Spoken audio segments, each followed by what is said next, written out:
Sabi sa Psalm 122 verse 1, I was glad when they said unto me, let us go into the house of the Lord. Po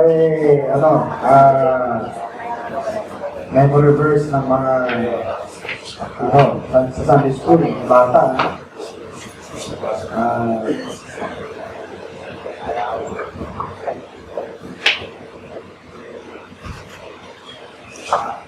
Whiteboard marker. Kailangan yung whiteboard marker.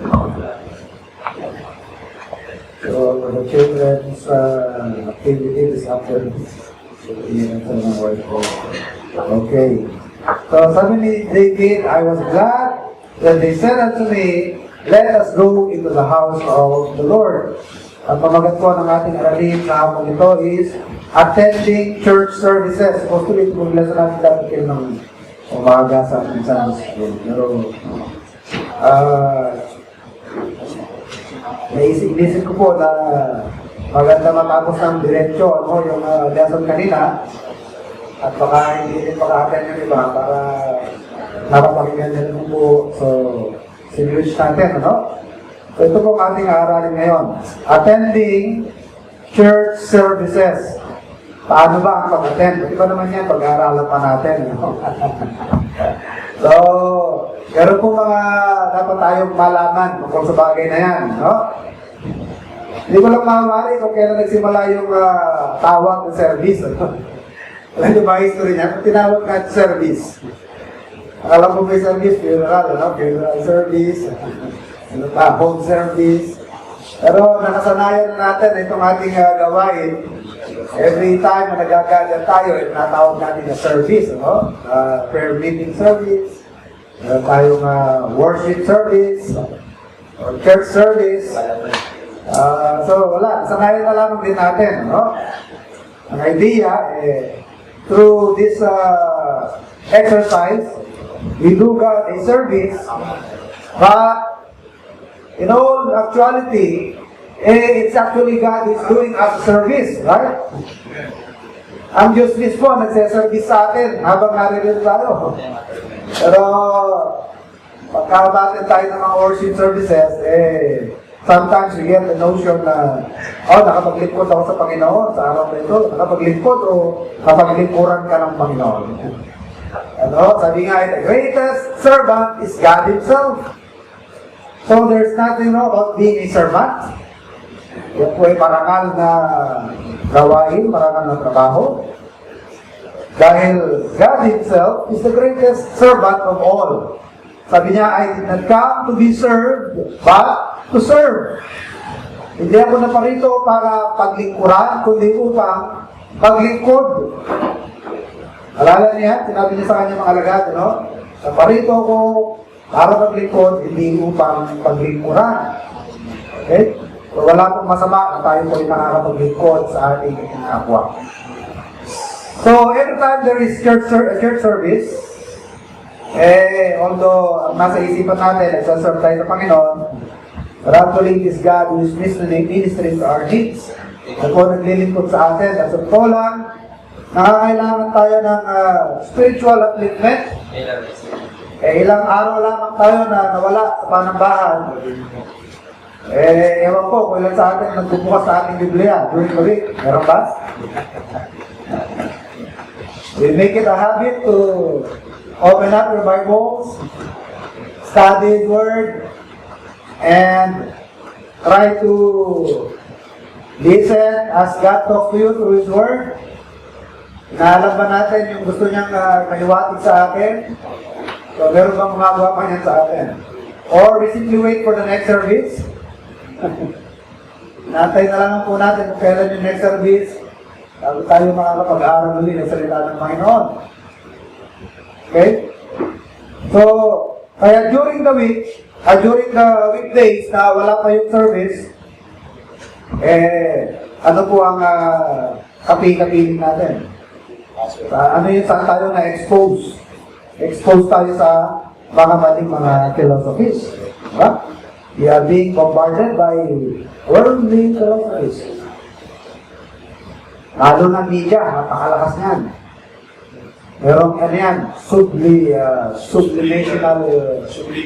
subliminal effect. Ano? Hindi mo nararamdaman na ano ka na, nabibrainwash ka na. O parang na-influence ka na gawin ng isang bagay na hindi mo namamalayan. Ang lakas kaya naman yan, lalo sa bata. Papanoorin niyo yung mga bata ng mga violent, ng mga movies. Tignan niyo, pagkakapanahon niya, ngayon nagpa-flying kick na yan. May nakita ang kalaro, kakagayin na niya ng mga, yeah! Wala naman nagsabi sa kanya, di ba? Nadadala lang siya. Di ba? So, napakalakas ng effect ng media.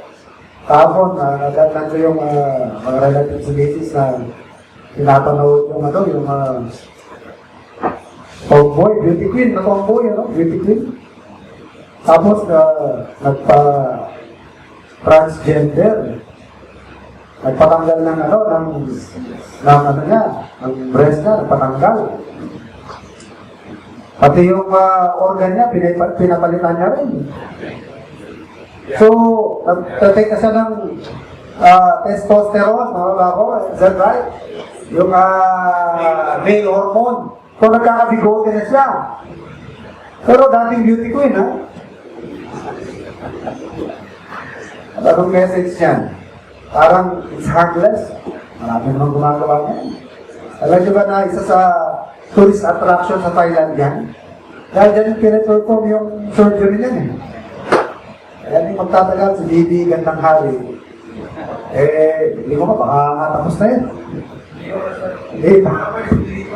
Oo, under counseling pa kasi once na nangyari sa'yo yan, point of no return na yan, hindi mo na magagawa yan eh. Pero sa akin, kasi nagtatanungan dun sa bahay ni Relative Sibilis. Ano kaya yan? Magkakanak kaya yan?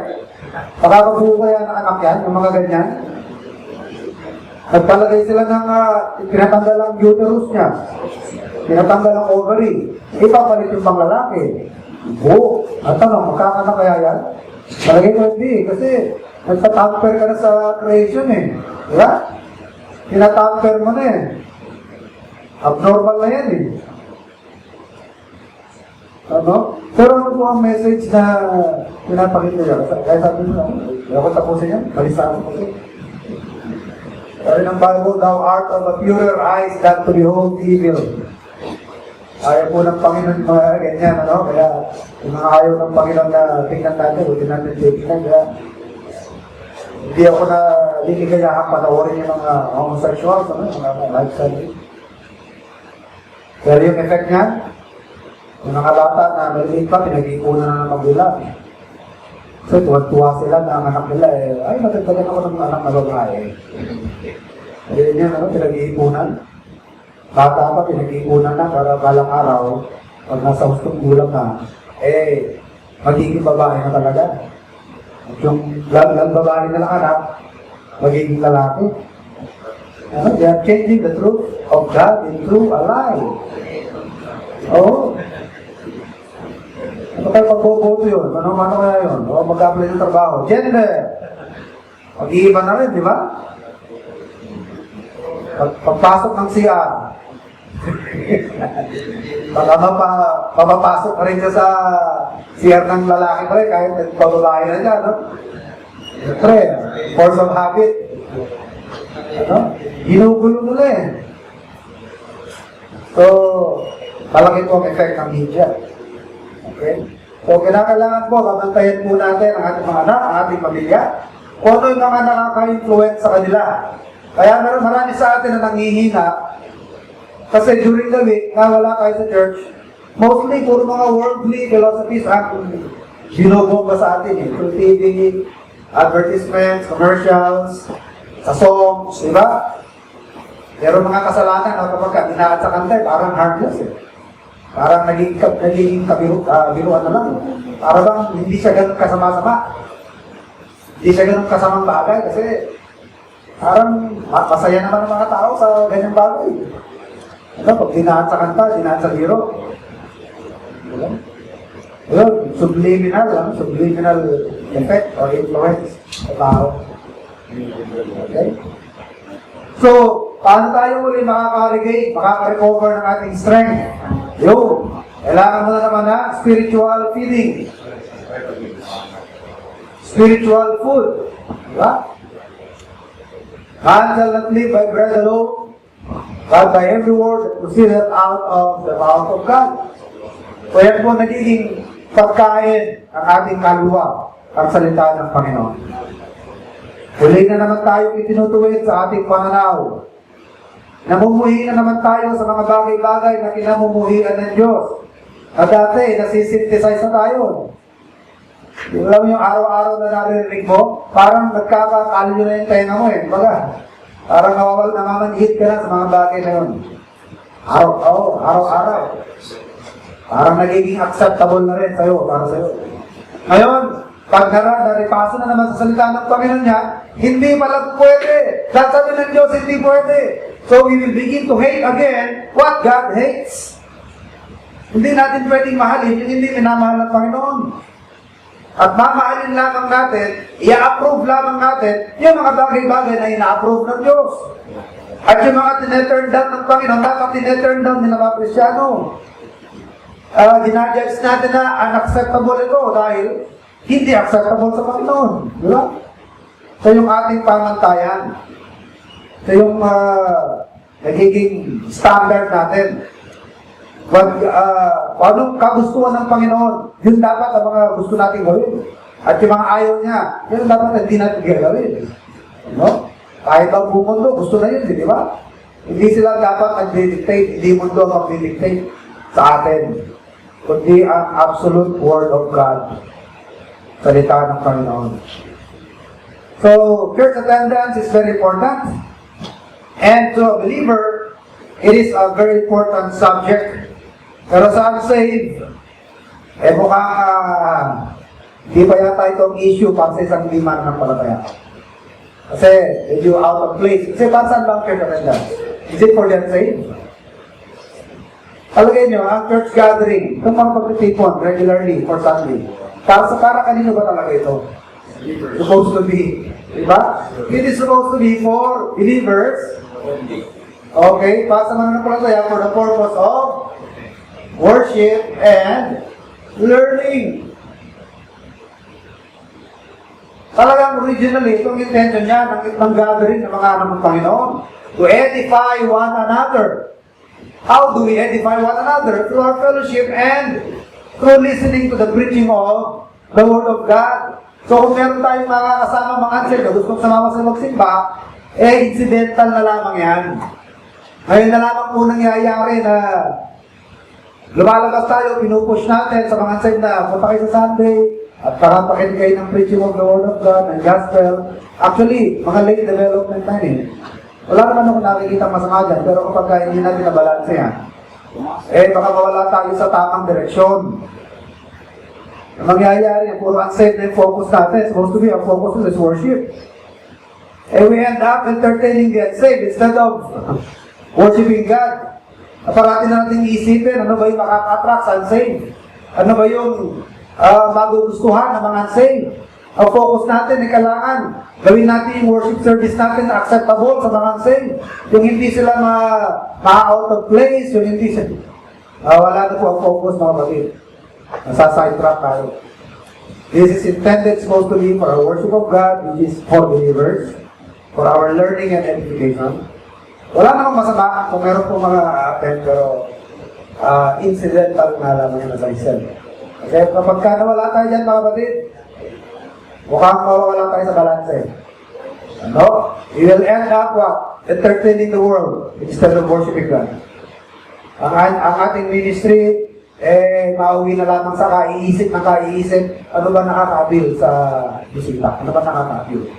Kaya maraming mga gawain ngayon, kung ano-ano ng mga gimmicks na naiisip, diba?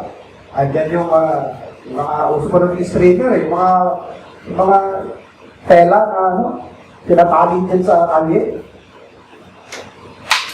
Sa ganitong petsa, matand kayo, at imbitado namin ang ganitong artista, si Gabby B. Mga tao naman, artista. Pero actually, ginagamitan na ng marketing strategy. Gimmick, no? Ang tao, pupunta niya, hindi word of God, yung artista. Ngayon, sasamantalahin mo yun para mangaral. Nahalata mo, parang walang gana ang tao sa preaching. Siya na lang natin, kailangan 15 minutes na lang. Parang nangyayari tuloy. Psychology. Kagagamitan ng psychology ang gawain ng Panginoon, or gimmicks.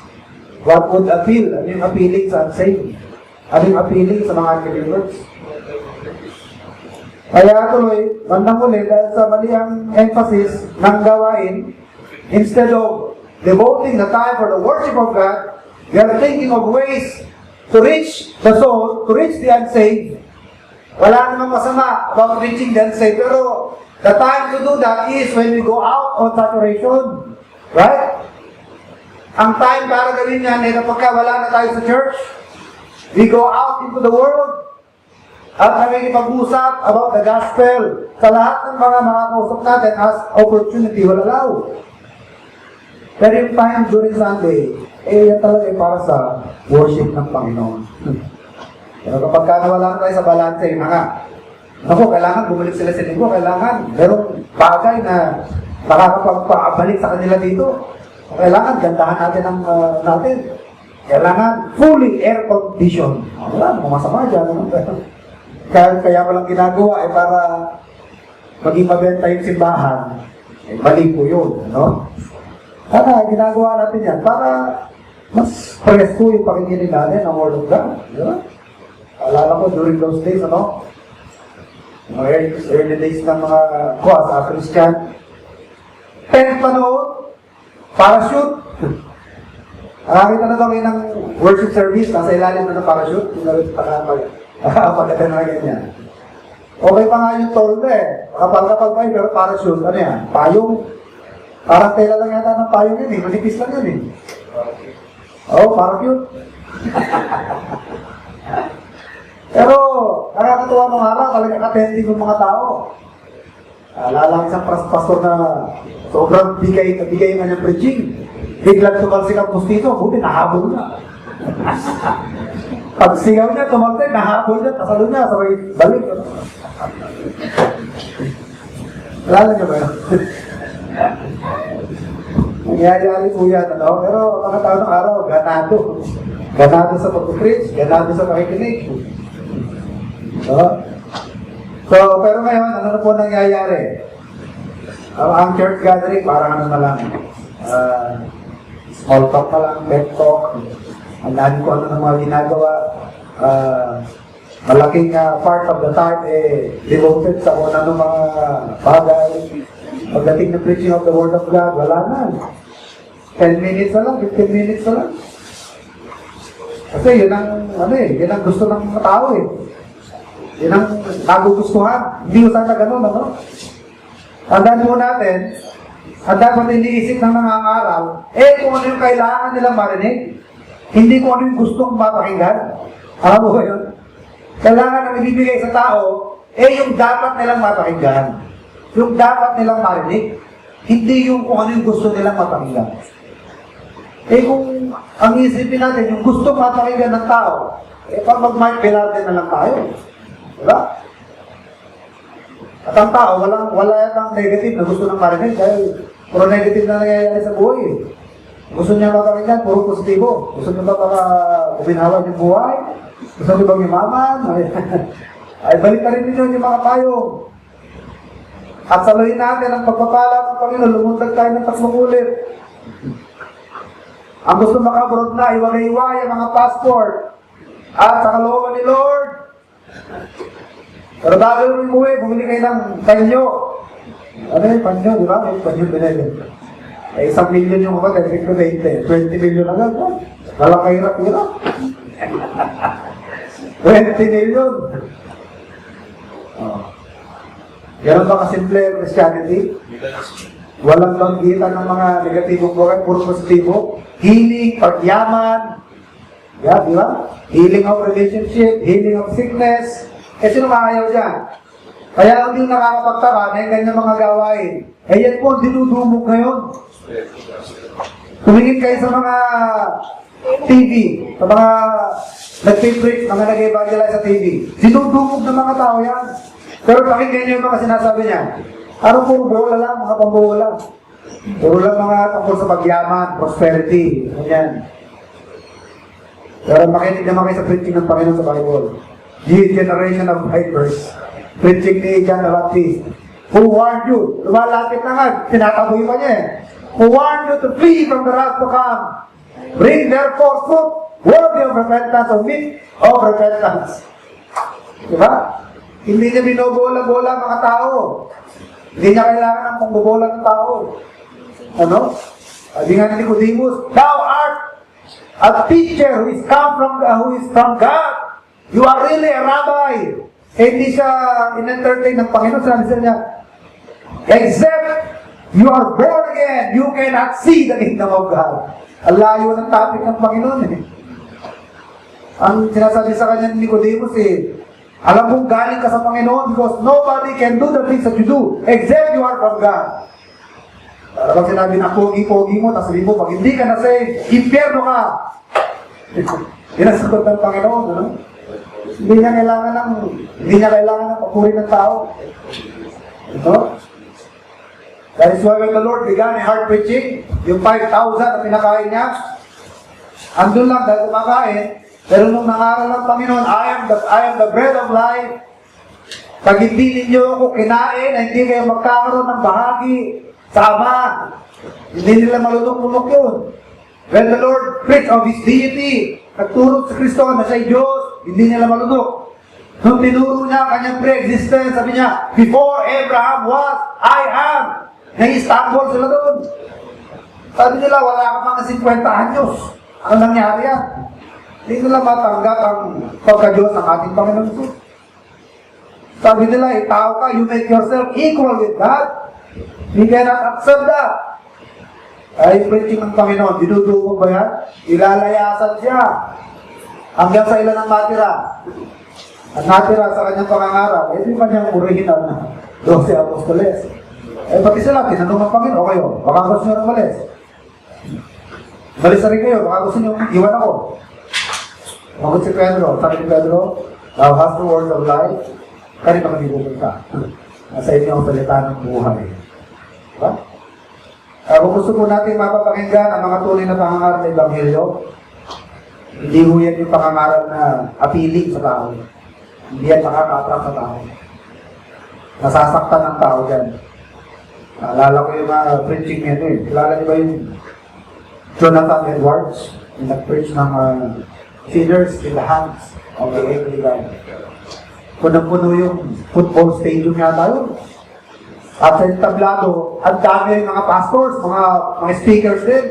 Eh, nung sa'yo na yung nag-preach, yung kanyang preaching, ano? Sinners in the hands of an angry God.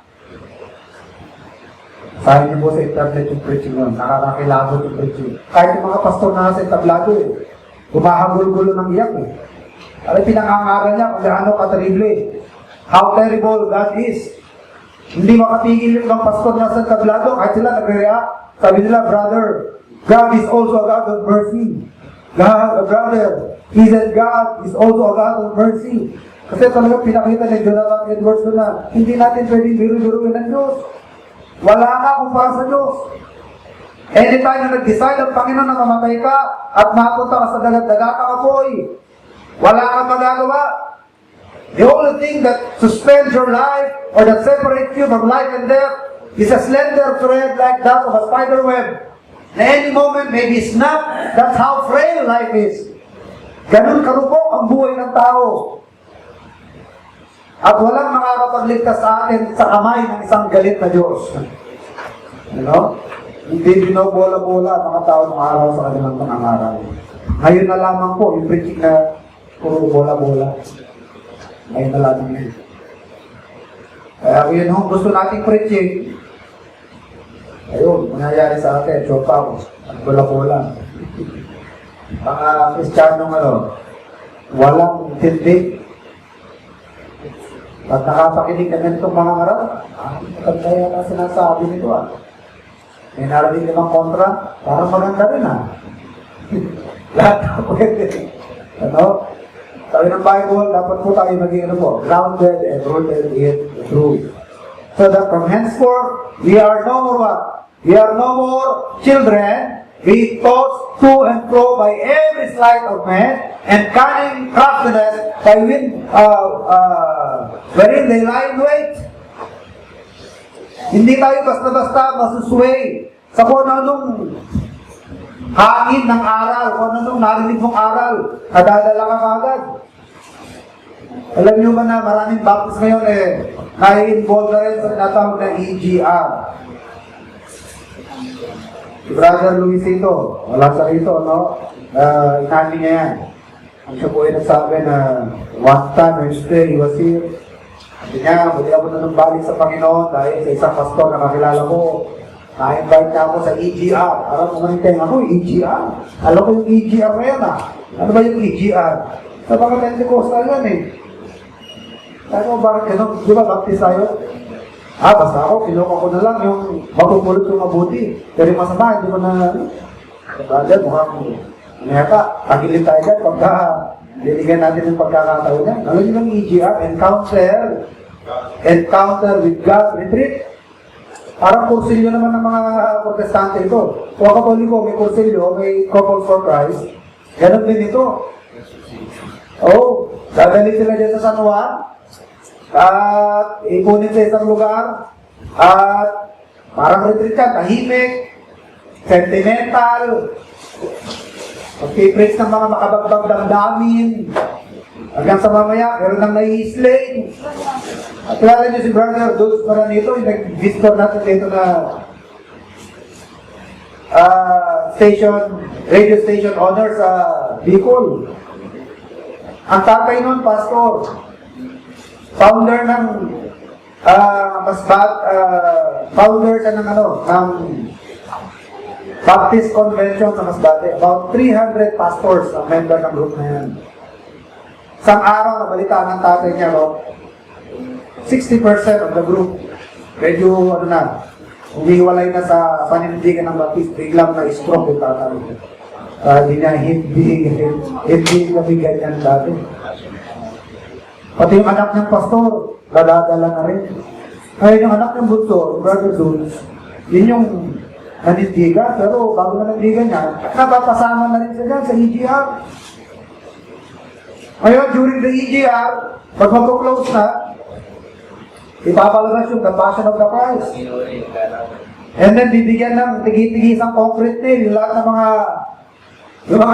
mga umaten. At sabi nila, kung gusto nyo makashare sa sufferings of Christ, idihin ninyo mga pako sa inyong mga kamay na kagaya na nangyari sa ating Panginoon. Kaya, pinapako na rin niya yung concrete nail sa kamay niya. Pero namin, sabi niya, tika lang, parang pinagbayaran ng Panginoon niya tayo na. Ano ko gagawin pa? Sabi niya, sandali lang, sabi niya. Pwede ba makapagsalita? Akala ko tapos ng pinagbayaran ng Panginoon, pinagdusaan ang ating mga kasalanan, kaya hindi na dapat ulitin pa ito. Kinorner siya, dinala sa sulong at pinatahimik. Ayun, yun ang nangyari ko bakit yung series of invitation sabi no na nag-lecture doon sa mga pastors. Kasi nga maraming Baptist, nadadala dyan. Nag-slave na rin. Natanggal na yung Baptist sa kanilang simbahan. Dahil masyado raw sektaryan. Mas lalago ang gawain kung wala yung Baptist. Maganda yung ang dating religious lang. Pagka-religious lang, pero kung sabihin Baptist, pag Baptist lang ang ma-attend yan. Parang gano'n. So, maraming lumalagdaw mo ngayon dahil sa hindi malalim sa doktrina. So, there is a need for us to attend church services, to learn, worship, and to learn the Word of God. Upang tayo po ay lalakas. So mga kapatid, yan po kalungkot ngayon na from a group of people who are gathering for worship, rejoicing and desiring to learn, ano nangyayari sa mga gawain niyo? Parang gathering of people thinking of marketing strategy kung paano yung mga market and church. Parang marketing na yung simbahan Paano natin magiging gawin na attractive ang simbahan? Kung pwede lang, pati Diyos, imamarket na nilang Panginoon Kung pwede lang, ibebenta na nila ang Panginoon. Ha? Oo, pragmatist. You see? So, they make it attractive enough that they will return. Mga natin. And try to sell the church or even God to the lost. Hindi magtatagal. These churches will be geared toward what? Entertaining the lost rather than edifying the saved or rather than worshiping God. Instead na nag-gather to worship God and edify the saints, ang inisip na lang parati, paano ma-entertain. Kailangan pag-uwi. Lahat papapay-snacks. Ano ba? Kailangan well-accommodated. Wala nang masama dyan. Pero tingin na lang parati ang iniisip namin kung paano magiging attractive ng simbahan. Wala na tayo sa focus na Mawala tayo sa focus niya. We are here to worship God, to learn. Hindi para i-entertain ng mga lost. Wala nang masama na tayo i-entertain, Pero hindi na tunay na layunin ng gawain. Okay? So, how do we attend church services? Number 1, be sure it is a true church. So, kung maghanap tayo ng simbahan na atinan, siguruhin po natin ang ating inaatinan ay isang true church. Because a church is not as good as any other. Hindi mo lahat ng simbahan pare-pareho. Alam niyo po ba na bago pa nagtatag ang Panginoon ng simbahan, marami ng ibang religious groups? But when the Lord built His church, ano sabi niya? I will build my church. So yun ang ating hanapin, yung kanya. At marami naman mga religious groups sa mga araw Marami ng mga sects ng araw. The sects of the Pharisees, of the Sadducees, of the Essenes, of the Herodians, Hellenists. Marami ng mga sekta noong unang panahon. Bago pa man nagtatag ng iglesia ng ating Panginoon Jesus. But when the Lord started this public ministry, sabi niya, I will build my church. So ito ang ating hahanapin. At doon tayo mag-join sa organization ng Panginoon, sa church. Saan natin ma-identify yan? It can be identified by its marks. May mga marka yan. Of course, kung hanapin natin yung Jerusalem Church, wala na yun. Hindi nyo na matetrace yun. Pero yung simbahan, yung uri ng simbahan, ay tinatag ng Panginoon sa Jerusalem, na-duplicate yan sa maraming lugar, sa iba't ibang panahon. Ano yung na-duplicate? Yun yung tinatawag na marks, yung mga identifying marks, or also known as what? The distinctives. May mapagkikilanlan dyan. Para bang anak mo na nawala, pero madaling mawala kung natatandaan mo yung mga marks. Diba, pagka nag-fill up kayo ng mga resume, o na kung ano mga pinipilapan natin, police clearance, NBI, ano yung isa sa mga tinatanong yan? Identifying marks, di ba? Ano mga kakilanlan? Ano siya? Isang bagang na, made of gold, ganyan. Or, meron siyang scar, with his forehead, or with his eyes. Ako, yun nilagay ko kasi, ano to meron akong, hindi nyo na makikita, but if you look closely, meron akong dent dito. Kaya ako din nakakalimutan yan. Dahil hindi ko alam yung chicken pox. Ay, kumubos. Ay, ano to? Tiniris ko. Yung pala bawal tinisin yun. Dahil tiniris ko, nag-fake na siya ng malalim. Gitna. Dito. Pagka tinatanong ako sa pilikila lang, identifying mark, scar with the eyes. Gitna Ano? Except my two big tooth. Or two big teeth. So, ganun din po yung simbahan ng Panginoon. Meron siya mga identifying marks. Ang pag-usapan natin, mga distinctives. Diba sa trail of blood? Diba? O All other religions, di ba may mga founders yan? Si Buddha, si Iglesia, sino? Felix Manalo. Ang mga Jehovah's Witness, si Russell, Mormons, Joseph Smith, Methodist, sila Wesley, John Wesley, and Charles Wesley, the Wesley Brothers. Dating Daan, kapatid na Perez, Assembly of God. Babae yan eh. I forgot. Seventh-day Adventist, William Miller and Ellen G. White. For Lutheran Church, Martin Luther, Presbyterian, John Calvin, Anglican, and Episcopalian. Actually, Episcopal is the counterpart of the Anglican of England. Kaya yan, si King Henry VIII. Sinilang niya ang grupo niya, yung simbahan niya, dahil sa immorality. Sa issue of immorality. Gusto niya mapangasawa si Anne Boleyn, hindi pinapayagan ng Papa dahil married na siya. So ginawa niya, divorce niya. Dahil hindi pinapayagan ng Papa, hindi siya pinapayagan ng Papa, in-excommunicate siya ng Papa, in-excommunicate din niya yung Papa. Eh nagtayo siya ng sarili niya, yun na yung Church of England. Natawag na Anglican. Ayun, tayo may sariling version din yan. Nag-asawa yung pari ng mga Anglican, di ba? Eh, mga Pilipino, gusto rin mag-asawa yung pare. Ayun, si Aglipay. Oh. Lahat ng simbahan may human founder. Ang isang identifying mark ng Baptist, wala tayong kinikilalang human founder apart from our Lord Jesus Christ. Magsabi kayo, pag merong Baptist na nagsabi na itong founder na nandito, hindi Panginoon, hindi Baptist yan. Dahil kahit na mga pawindang-windang na Baptist yan, pag tinanong mo yan, ang sasabihin sa'yo, ang founder namin ay si Jesus Christ. Ha? It's ordinances. Dalawa lamang ating ordinances.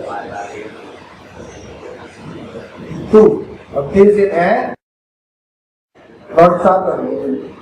Financial plan. Financial plan.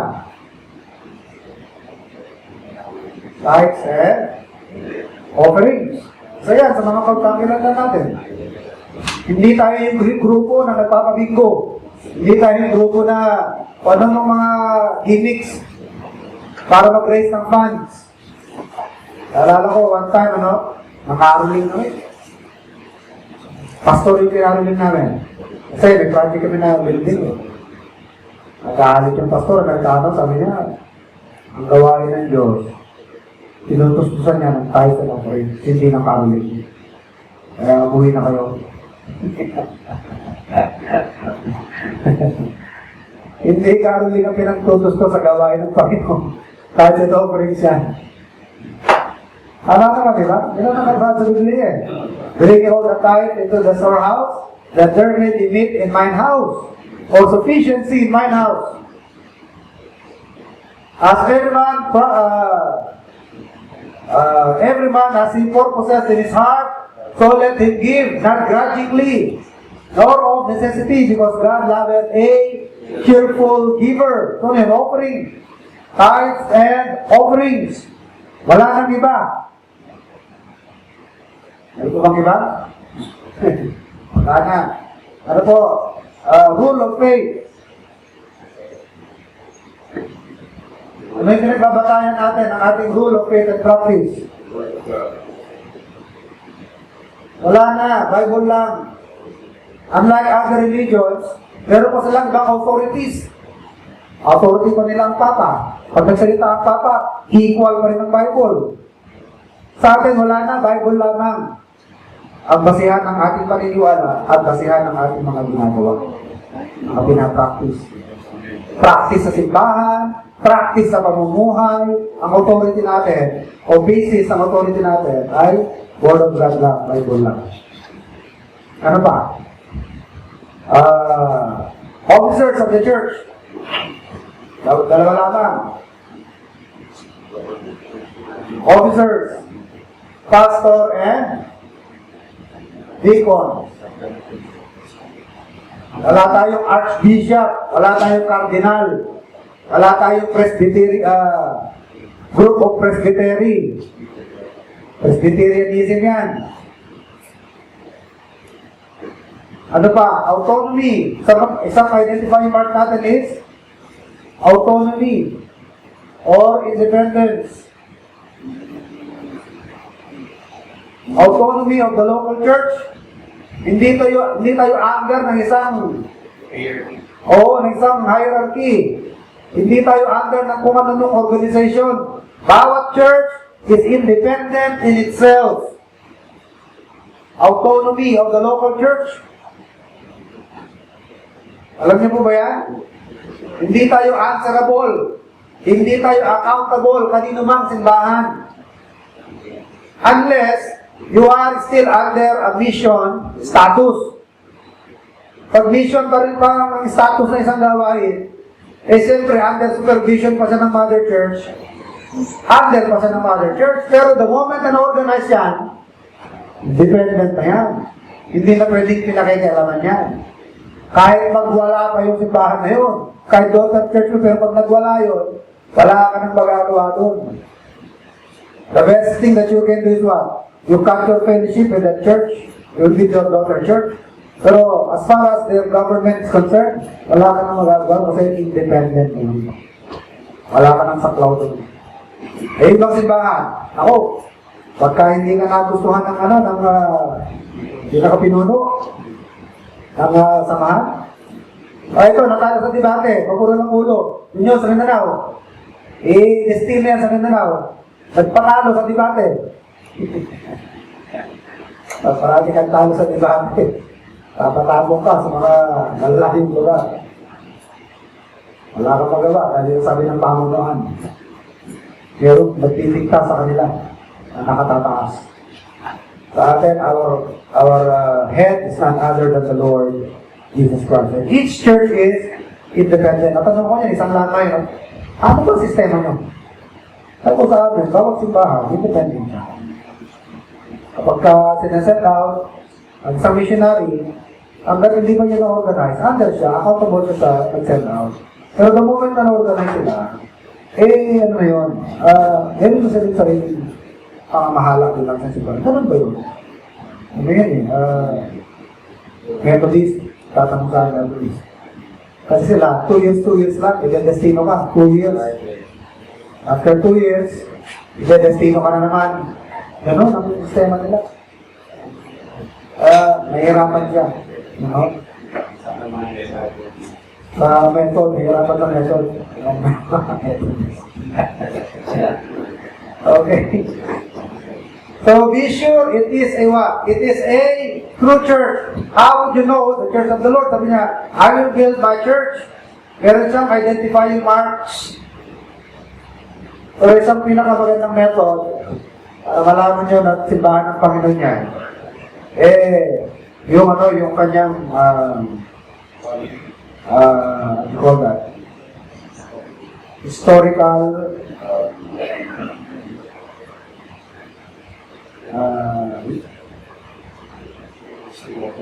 historical test, no? Test of history.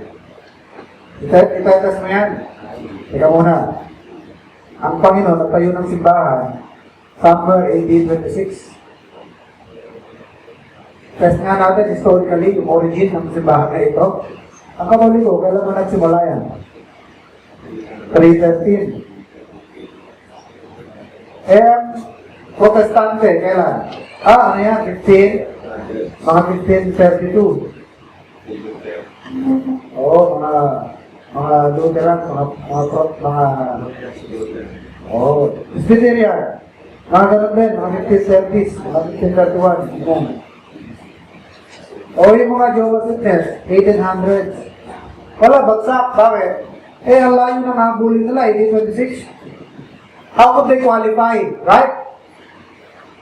Paano sila makaka-qualify na, makaka-claim na sila ang true church? Wala silang history from the day of their origin back to the Lord.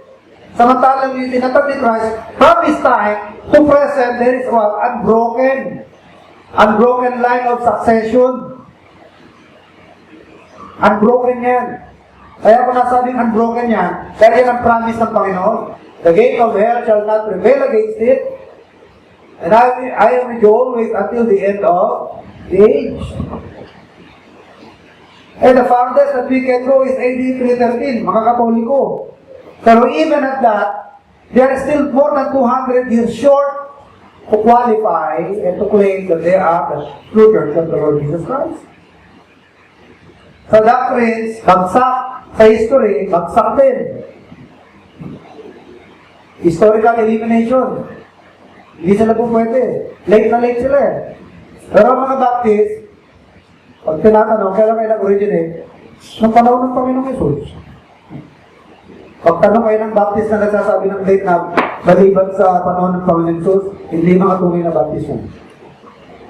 Dahil kahit ang mga Baptist, pamindang-mindang sa doktrina, pero alam niya kung sino ang founder, alam niya kung kailan siya nagsimula. At wala siyang matanda ang petsa, maliban sa sinimulan sila ng Panginoon. Yung sa kanyang mga disipulo. A line of historical elimination. Doctrinal elimination, pwede niya magamit siya to identify the true church of the Lord. So when you are looking for a church to attend to, or to attend, or you want to attend, sigurin nyo that it is a true church of the Lord Jesus Christ. Otherwise, wala. Even if you are a genuine believer attending a false church, wala yun. Walang bearing yun sa reward pagdating sa langit. Sa balang araw, sa Bema judgment, all of us will be rewarded according to our service to the Lord, mga pinaglingkod natin. At ang mga reward lamang nalalagyan ng count o magkakaroon ng bilang, magkakaroon ng saysay para pwede mong maging reward balang araw. Eh yung naipaglingkod mo sa Panginoon while you are a bona fide member of any one of His church. Para tayo nag-anak sa kanyang paniniwala, Ephesians chapter 3 and verse 21. And to Him be glory in the church throughout all ages.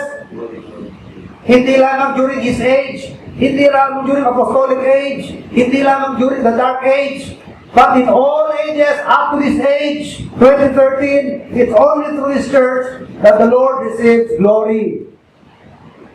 Yan lamang ang kinikilala niya na organization. At lahat ng paglilingkod mo, dyan lamang dapat i-channel sa kanyang mga true churches. Other than that, it amounts to nothing or will amount to nothing. It is zero. Ibig mo si Mother Teresa, assume believer si Mother Teresa. Buong buhay niya. Pinaglingkod niya. Aba, masyasak siya, Lord, in Thy name! We have done many wonderful works. Diba? Una sa lahat, hindi siya marunong palagaya. Pangalawa, mali simbahan niya. Dahil hindi naman Katoliko, tinatag ng Panginoon. Diba? Kailangan nasa true church ka ng Panginoon. Bago ma-account ang iyong mga good works. Dahil yan ang magiging basis ng ating reward. Faithful tither ka nga. Nasa Methodist ka naman. Mare-rewardan mo yung tithing mo? Wala. Faithful witness ka man. Soul winner ka. Witness ka. Pero nasa Alliance Church ka naman. Yung bang, sabi ng Panginoon, I will give them the crown of rejoicing. Sa mga nagdadala ng kaluluwa o sa mga pastor na naglingkod ng tapat, they will be given crown of rejoicing. Nasa ano ka naman? Evangelical Church. Diba? Wala ka sa church ng Panginoon. Wala rin yun. Wala ka crown of rejoicing. Assuming you are a believer. Mali ka nga si Bahan. Wala rin yun. Kasi ang binibilangan lamang ng reward ay yung mga naglingkod sa true churches. And to Him be glory in the church throughout all ages, world without end. Amen. Any other organization, hindi na yun nare-recognize ang Panginoon. So, yung mga naglingkod sa mga true church, Ayun, merong pagkakataon. Dito nga napaka-ironic, ano? Yung mga wala sa true church, sila yung nagkukumahong ng mga nagsisipag-sipag, samantalang yung nasa true church na, sila yung parang relax lang. Ang talang yun grabe yung pagsusunikap na makaipon ng reward, grabe yung mga paglilingkod nila, mga sinasakripisyo nila, ano? Hoping na someday, gagandang pala sila ng Panginoon ng mga rewards nila. Talang yung mga nasa true church na, ano, I shall not be moved. Hindi lang talaga hindi makikilos. Ayaw talaga kumilos, ano? Hindi lang siya, I shall not be moved, I shall not move. I shall not move, I shall not move. Talaga, ano? Pero kung tutusin, nasa iyo na yung ano Kumbaga, nasa tama ka na Dadagdagan mo na lang yung pundasyon Nasa tamang pundasyon ka na papatungan mo na lang Diba? Other foundation can no man lay, except that which is already laid. Nandun ka na Nasa Panginoon ka na Napundasyonan na niya. Nasa tama ka na. Ang gagawin mo na lang, magdadagdag, brick by brick. Magtatayo ka na lang ng mga paglilingkod mo sa Panginoon. Ang sabi ni Christ, meron po mga service na mawawala. Will amount to what? Hay, ang katumbas ay ano? Hay, wood, and stubble. Ano yan? Mga nasusunog na mga items. Dayami, dabo, yagit, kahoy. Meaning, pag tinest ng Panginoon yung paglilingkod, wala tayong nakukuha rito, sunog lahat. Mahaabo lang lahat yan, mababaliwala. Okay? Hindi na-baptize to Walang church to. Walang simbahan, hindi na-baptize. Diba? Pero yung mga nasa true church, sila yung maaaring may mga paglilingkod na hindi matitira, magiging mako-convert into rewards at iaalay sa paan ng Panginoon. Siyempre, iba-iba rin ang qualities niya, no? Precious stone, silver, and gold. Diba? So, magkakaroon din ng pagkakaiba-iba sa reward. And as much as sa degree of punishment, meron ding differences. Palagay ko po sa reward, wala ka namang yung paglilingkod ng mga kagaya ng Apostol Pablo. Diba? Ikukumpara natin dun sa 18 on the cross, may nagawa ba yun? Wala. So, isang man ng palataya niya na safe man, nag-baptize, pero wala rin namang ginagawa sa gawa ng Panginoon. Diba? Wala rin yun. Pero sayang, nasa true church na isang tao, wala rin ginagawa, sayang lang din. Okay? So what else? Not only that you have to be sure that it is a true church, kailangan din po have the right attitude. Sabi ni David, I was glad. So attend church services with the right attitude. Sabi niya, I was glad when they said unto me, let us go to the house of the Lord. Paano ba yung pag-attend with a right attitude? Kailangan with gladness, di ba? I was glad. Ay ba nagsisimba rito na parang pasan-pasan ng mundo?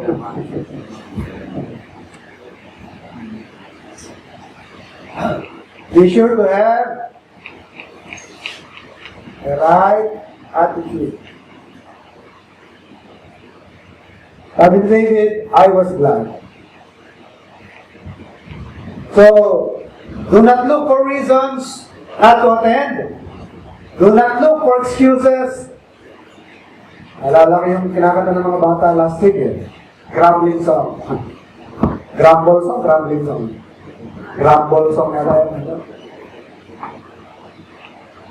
They grumble when it's raining. They grumble when it's dry. Or when it's hot or cold. Ano yan? Well, di ba alam ako anong gusto Pag mainit, ayaw magsimba. Pag maulan, ayaw din magsimba. Ano bang gusto nito? Parating may complain. Oo, salang sa init, salang sa lamig. And when the offering is taken, they always say they're sorry. Always money is their cry. They grumble at the preacher. They grumble at his prayer. They grumble at his preaching. They grumble, ano na lang lahat makita nila. They grumble over everything. Alabas mo yan, grouch. You're such a grouch, you know? Hindi ka nag-please, kahit anong gawin yata, hindi ka nag-please. So that is not coming to church with the right attitude.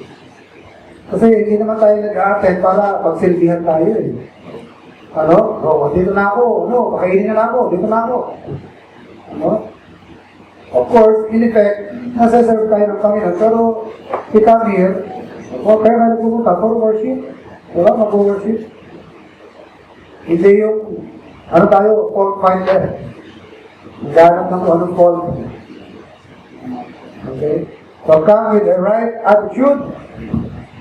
Have a thankful heart. Be ready to fellowship. Alam niyo yung mga nagsisimba, nag-usap-usap to. Sabi ng Bible, I was glad when they said unto me. Ano yan? They said unto me. So nagkakausap, hindi yung late na tayo magsimba, ang aga ako umalis. Hindi pa natatapos yung prayer, nagkakaripas na sa gate. Pagbilang na mataasan siya, no? Alikabok na lang yung narinig na natin. Pamadali. Come earlier, para naman makakapag-pertuang ka ng konti sa mga kapatiran, di ba? Or stay a little late para makakapag-ano ka pa rin. Fellowship ng konti sa mga kapatiran. O, kamusta na? 1 week tayo din nagkita. Ano ba? Kamusta ang buhay natin? O, how is it going with you? Business mo, kamusta? Kamusta yung pamilya, di ba? How can you sabi ng Bible, pray one for another? And how can you pray for one another? You don't know what's going on with your brother. Diba? Paano mo siya pag-pray? Wala kung ano nangyayari sa kanya. And how will you know? Diba? Pagkwentuhan kayo. Hindi yung pagdating natin sa gawain, late na tayo. So, diretso ka na ng upo. Kikinig na. And then after the service, hindi pa nga nakakaimin. Ando ka na sa dulo. Diyan na sa 8. Yes, that's the proper attitude. I was glad when they said unto me, these people talk with one another. Saka pag-support sa worship services, hindi lang with attendance hindi lang with our resources We support the services of the church with a right attitude. How do we do that? We come with a thankful heart. Wala tayong mga sama ng loob, sabi ng Bible Hindi sama ng loob. Ibaba mo na yung ano mo sa altar, yung offering mo, nakipagkasunod mo ka muna, iayos mo muna yan. Maganda yung ang gawain ng Panginoon, hindi puro mga higit, hindi yung mga size. Ang narinig ng Panginoon, hindi yung meron may sama ng loob, meron umiyak ng damdamin. Ayaw ng Panginoon na yan ang marinig niya sa gawain niya, no? Kundi, hindi groaning ng mga damdamin na saktan. Ang magandang narinig ng Panginoon dapat yung mga awitin ng papuri na inaawit para sa Kanya. Ano, kaya kung meron mga ganyan, maganda second huyan bago matin sa gawain ng Panginoon. Nagde-desecrate Banal na pagtutimot, pero nagde-desecrate yung gawain. Parang wala yung pagka-sacred ang gawain. Hahaluan ng masamang elemento. Kaya banal na spiritu, napipigati, di ba? Sa Bible, quench not the spirit. Grieve not the spirit. Nasasaktan ang banal na spiritu. Hindi makapulit sa kalagitnaan. Okay? What else? How do we come with the right attitude? Be prepared physically as well. How do you prepare physically? Kung Sabado, huwag na magpupuyat. Bakit? Aba, kala niyo ba madaling nakupo lang mag-apon? Sabihin nyo, ako lang naman dun Madali lang naman yun. Isa ba, ako lang. Alam niyo ba hindi madaling kumupo ng matagal? Bukod sa malang masakit sa puwet, masakit sa likod. Ano? Nasubukan ba ninyo na pagkagalit sa church di ba parang ang bigat sa katawan? Dahil hindi mo madali paano kung puyat ka pa? Last night. Di ba? So, being prepared means, dahil pinaghahandaan mo itong gawain ko, ako, hindi ako dapat mabubuya para talagang fully attentive ako sa preaching. Ready ang katawan ko physically. Hindi yung andun ako, pero doon lang pala ako matutulog. Mahirap yun. Ano? Hindi ka prepared physically. Diba? Pag tayo magpupuya pag Sabado, para pag Linggo, fresh ko tayo. Fresh. Ano?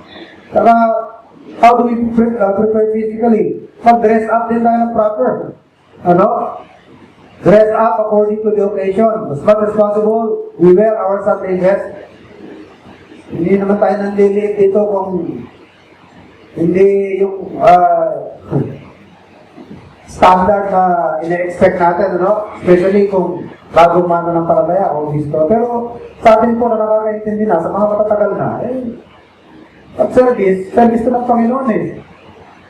Hindi nyo nga mababasa na maligo kayo, magpag-brush kayo, bago kayo magsimba, umarap sa Panginoon, mag-iis ang maayos, pero yung implication nando doon eh. Pinag-aandaan yan eh. Careful preparation. Si Joseph na, harap lang sa Paraon, nag-ahit eh. Harap lang sa Paraon, naligo. Harap lang sa Paraon, grabing preparasyon, physically ginagawa. Eh yung pang harapin ko, hari ng mga hari. Diba? Panginoon ng mga Panginoon. So, pinag-aandaan po yan. Have the right attitude, have a thankful heart, and be ready to fellowship. Magkanta tayo ng maaga at malis ng medyo late ng konti para makapagpwentuhan din. And then, thirdly, make sure you pray. Kailangan din po ang prayer. How to attend the church services? Pray. Sino naman pagka-pray natin? Pray for the pastor. Pray for the lost that might be around. Pray for the service, panalangin ng gawain, na mag-glorify ang Panginoon. Kasi baka, ang mangyari, meron po mga services na hindi Panginoon mag-glorify eh. Baka tao mag-glorify, o yung preacher o speaker mag-glorify. Meron kanyang mga klase ng preacher. Kinakaalam lang ang pulpito, kinakaalam lang ang Word of God, pero behind the back of his man, gusto niya, siya yung mabigyan ng glory. Pero ganyan. Siya yung mag-glorify. Alala ko yung kwento tungkol kay Spurgeon, ano? Dalawang tao na, yung isa, umaten ni Spurgeon, yung isa naman, sa isang kilalang preacher. Matapos yung preaching, nagkita yung dalawa. Kinamusta nung galing kay Spurgeon yung umaten doon sa isa. Kumusta? What a preacher! Aba, ang hinangaan yung preacher. Hindi na makapatin sa isa na, kinamasa yung patin kay Spurgeon. Kamusta nang gawain? What a God. Dahil sabi niya, what a God or what a Savior. Kasi, ang pinromote ni Spurgeon, ang Diyos. Kaya nakita nung nakinig, grabe ang Diyos pala natin, matindi, grabe ang Diyos natin. What a God we have, or what a Savior we have. Yung tao, wala nang inatlit kundi sarili niya, kaya sabi ng tao, what a preacher. Pinakitaan niya ng mga art of preaching, pinakitaan ng mga dynamism. Magaling, mag-preach, matindi. Hindi ka aantokin. Kaya naman. Ang itataas yung pastor, itataas yung mga pangangaral. Hindi na yung itinapangaral. Okay? So kaya kailangan pinapanalangin niya, ano? You pray for the service, pray for the lost, and pray for the one who's giving the message. Okay? So, ano ba susunod? Wala na ho. Conclusion na ho tayo. So, pinakamalagang bagay na dapat ginagawa po natin yung araw ng linggo, yung umaten sa gawain ng Panginoon. So, yun ho, dapat na sana, ideally speaking, ano? Yun ho, dapat na nangyayari sa atin. Kasi, Lord's Day yun eh. Sunday is Lord's Day. Bakit naging my day? Ang nangyayari, my days out. Kung kailan linggo, saka tayo nag-outing, saka tayo nag-picnic, saka tayo nakakaisip na pupunta kung saan-saan. Lord's Day nga yan di ba? So, Lord's Day, i-devote po natin sa Panginoon yan. Actually, the Lord gave us 6 days already for our own consumption. Diba? 6 days, you will do all your work. But on the 7th day, sabi ng Panginoon, although sinabi sa Israel, magpahinga kayo. Sa ating may mga Christian,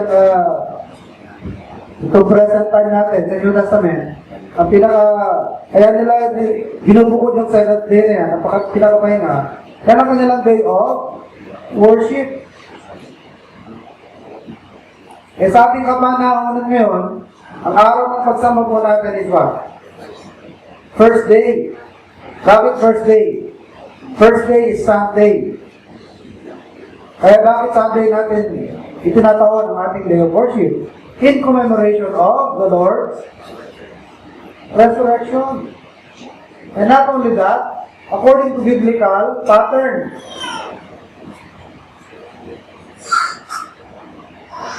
Yan po ang biblical pattern. Paano nila ginaganap ang kanilang pagtitipon ng araw sa lumang sa bagong tipan? Upon the first day of the week. Unang araw ng isang linggo, habang sila'y nagkakatipon. So it is during Lord's Day or Sunday, the first day of the week, yan po ang kanilang dinesignate na day of worship, pagsamba sa Panginoon. And God is entitled also for a day. Great yun. 6 days na nga yung binibigay sa atin eh. Ano? Hindi nga siya madamot eh. Hindi siya ginawang 3.5 eh. Sa araw lang hinihingi niya sa atin. Saka hindi naman yan buong 24 hours eh. Diba? Atin tayo rito. Pagpalagay na alas 8, nakarinig na dito. Wala 7 dahil bumakang ka pa, nagbihis. Natapos tayo ng alas 3, ilang oras yun. Nakauwi ka, alas 5. Wala kang 24 oras yun. 10 hours lang yun. 7 to 5. Wala pag-gising, pagligo, ang makakauwi sa bahay ng hapon. 10 hours lang yun. And you can have the rest of the Lord's Day for your own consumption, for your personal use. Pero yung gagamitin ko po natin yung sa Panginoon, parang hindi ko yata malaglaan. Panginoon na po yun. Hindi ko nakakatuwa sa Panginoon. So may-ari ng time natin eh. Pero the reason that we still continue in our existence dahil sa biyaya din ng Panginoon. At may kapangyarihan ng Panginoon na gawin niya ng time na yan. God has the right over that time and He has the power to remove that time.